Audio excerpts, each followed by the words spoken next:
नमस्कार प्यारे साथियों, अगेन वेलकम है आप सभी का आपके इस प्यारे से यूट्यूब चैनल एससी क्लासेस पे।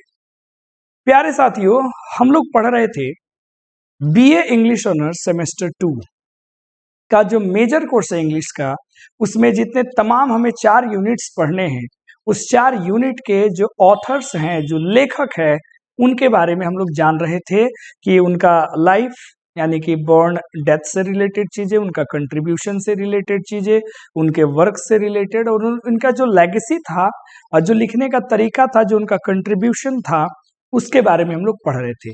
इसी सिलसिले में आज हम लोग अपना तीसरा यूनिट देखेंगे और हमारे पीछे देख सकते हैं ये है प्लेटो साहब। तो आज की इस वीडियो में हम लोग प्लेटो के बारे में वो तमाम चीजें पढ़ेंगे जो पीछे हमने होमर के बारे में पढ़ा, एरिस्टोटल के बारे में पढ़ा या फिर अन्य के बारे में पढ़ा।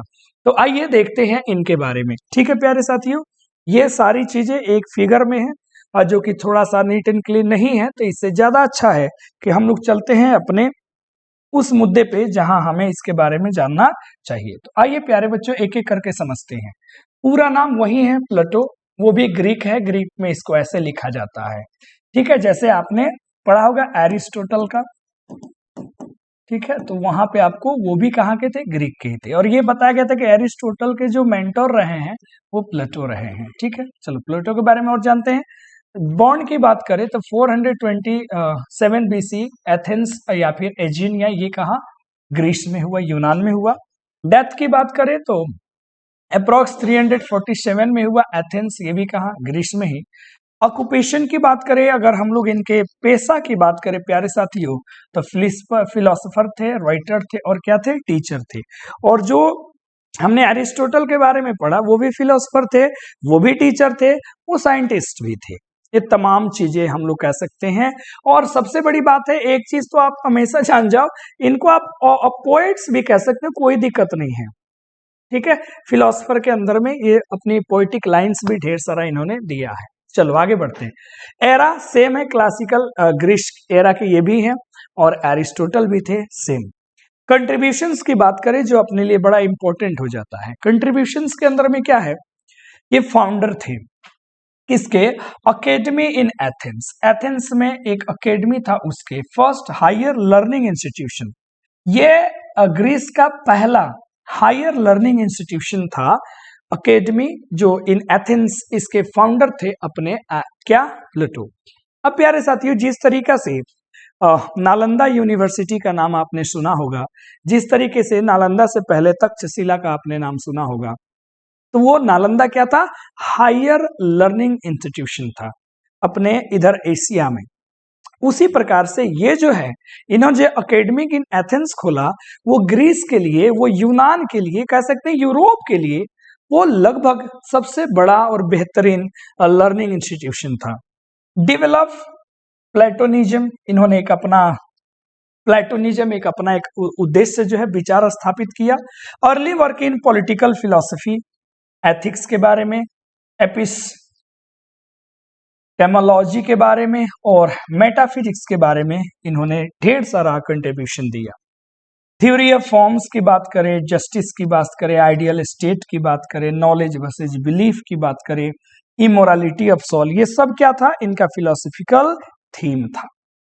ठीक है, न्याय हो गया, किस प्रकार का एक स्टेट होना चाहिए, नॉलेज और बिलीफ के बारे में, मोरालिटी ऑफ सोल, आत्मा जो है अमर है, इन तमाम चीजों के बारे में वो अपना फिलॉसफी दिया करते थे। अगर हम नोटेबल वर्क्स की बात करें प्यारे साथियों, इसके अंदर है द रिपब्लिक, जो हमें पढ़ना है, अपोलॉजी, फेडो और सिंपोजियम, मेनो, टिम्बुअस, क्रीटो, लॉज और है फेडरस। ये इनके तमाम वर्क्स हो गए। मेंटर की बात करें तो इनका सोक्रेट्स थे, यानी कि अब आपको याद हो जाएगा, सोक्रेट्स जो थे, सुकरात जिसको आप कहते हैं, तो ये जो है बेटा, सोक्रेट्स के बाद, सुकरात के बाद आते हैं अपने प्लेटो साहब, और इनके बाद आते हैं लास्ट में कौन, एरिस्टोटल, अरस्तु जिनको आप कहते हैं। ये तमाम, ये तीनों के तीनों ग्रीस से ही थे और ये बहुत बड़े बड़े जो है ना, ये विद्वानों के नाम हैं। अब बाद में आती है इनके कुछ लेगेसी के बारे में, तो वही है one of the founders of western philosophy, दिख नहीं रहा होगा, वेस्टर्न फिलोसफी के फाउंडर में से भी एक थे। इन्होंने मध्य युग को बड़ा प्रभावित किया, लॉजिक के बारे में, ये तमाम फिलॉसफी के बारे में इन्होंने जो है अपना लेगेसी स्थापित किया। यानी कि आज के समय में अगर कोई भी व्यक्ति अगर फिलोसोफर बनता है या फिर विद्वान बनता है तो ऐसा हो ही नहीं सकता है कि सुकरात के बारे में, प्लूटो के बारे में और अरस्तु के यानी कि एरिस्टोटल के बारे में वो न पढ़ाई करे। तो इस तरीके से प्यारे साथियों आपको याद रखना है कि लगभग सब में जो है ना सिमिलैरिटी थी। उनका जो थीम होता था, उनके जो सब्जेक्ट्स होते थे वो लगभग सिमिलैरिटी सब में पाई जाती थी। हाँ, कुछ इसमें विद्वान हो गए, जैसे एरिस्टोटल साहब हो गए तो वो साइंटिस्ट चले गए, वो बायोलॉजी में बहुत ज्यादा उन्होंने अपना कंट्रीब्यूशन दिया है। तो ओवरऑल यही है कौन जी, अपने प्लूटो। इतना आपको इनके बारे में याद रहना चाहिए, ठीक है। तो यही सारा चीज था। जस्टिस के बारे में, रिपब्लिक जो है, थ्योरी ऑफ फॉर्म्स इन्होंने दिया है ना। यहाँ देखें पॉलिटिकल फिलोसफी इन्होंने दिया, ठीक है। इमोरलिटी वर्सेस, देखो यहाँ पे नॉलेज बिलीफ मेनों के बारे में इन्होंने दिया, पॉलिटिकल फिलोसफी जो है इन्होंने दिया, थ्योरी ऑफ फॉर्म्स, ये तमाम इनकी जो है ये सारा चीज जो आप देख सकते हैं, ये सब लोग जैसे अपने यहाँ के बड़े बड़े विद्वान चाणक्य जैसे हुए, वैसे ही ये भी ग्रीस कंट्री के और दुनिया में ये विश्व विख्यात है। तो इसलिए प्यारे साथियों इसको ढंग से आप देख लेना, है ना। और इसको मैं टेलीग्राम में भेज ही दूंगा, तो वहां से आप इन सभी को अच्छे से फेयर में कर लीजिएगा, जिससे बहुत सारा आपको फायदा होने वाला है। इससे समरी लिखने में, इससे रिलेटेड कुछ क्वेश्चंस लिखने में आपको ज्यादा दिक्कत नहीं होने वाली है। तो ये तमाम बातें आप याद रखना, ठीक है।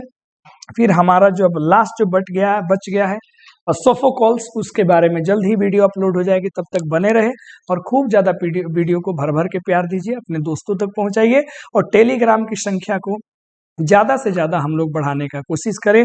और इस चैनल का जो टारगेट है 20,020 के, वो आप जल्द सपोर्ट करें। आपके सपोर्ट के बिना ये पॉसिबल नहीं है। और हर वीडियो में भर भर के कमेंट करें और आगे की कहानी हम लोग तुरंत शुरू करेंगे। Thank you.